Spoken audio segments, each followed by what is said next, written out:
Buongiorno a tutti, siamo sulla strada del vino e dei sapori del Friuli Venezia Giulia. Io sono Tiziano Trevisanuto del ristorante Gelino dei Magredi di Vivaro, ristorante immerso nel cuore dei Magredi friulani. La nostra cucina è una cucina basata sui prodotti del territorio e proprio oggi vogliamo parlarvi di un prodotto del territorio che ci rappresenta in maniera totale. Il prodotto che abbiamo oggi è la pitina, che è un salume senza budello tipico della Val Tramontina.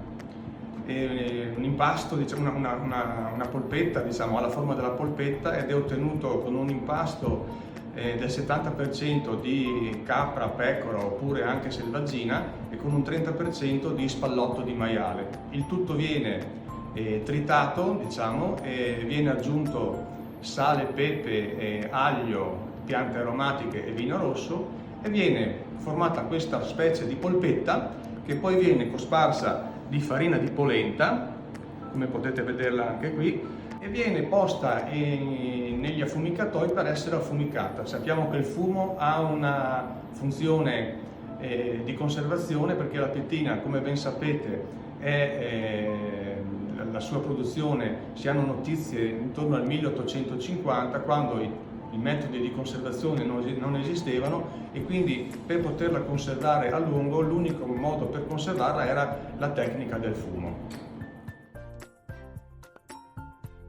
La ricetta che faremo oggi della pitina è un piatto può essere considerato un antipasto come un secondo piatto, è la pitina all'aceto. È un piatto semplice da fare che potete replicare anche voi a casa senza nessuna difficoltà. Prendiamo la nostra pitina dopo averla affettata abbastanza grossolanamente perché deve essere appunto deve essere scottata in padella per pochissimo tempo, per qualche secondo, perché più la cuociamo poi e più tenace e coriacea risulterebbe al palato. Quindi sciogliamo un po' di burro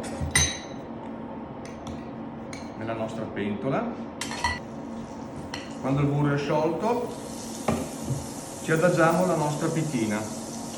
Ricordo che la pitina in cucina è molto versatile, nel senso che con lei si può preparare dall'antipasto al secondo piatto.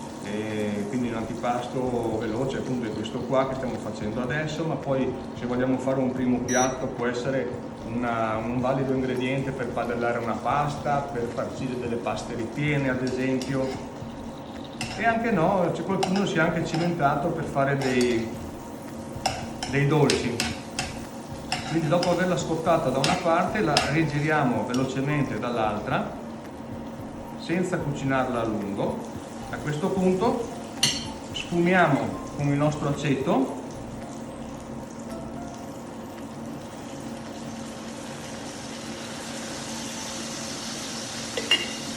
ci aggiungiamo un po' di crema di latte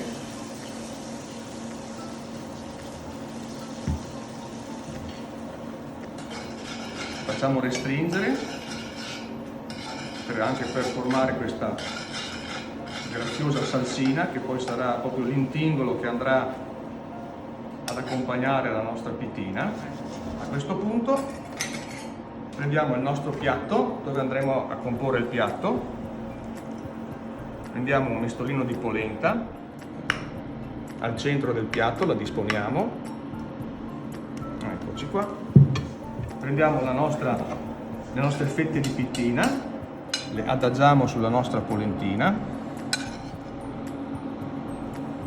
andiamo a recuperare tutto il sughetto della nostra pentola ed andremo a suggellare il nostro piatto con questa cremina che si è formata.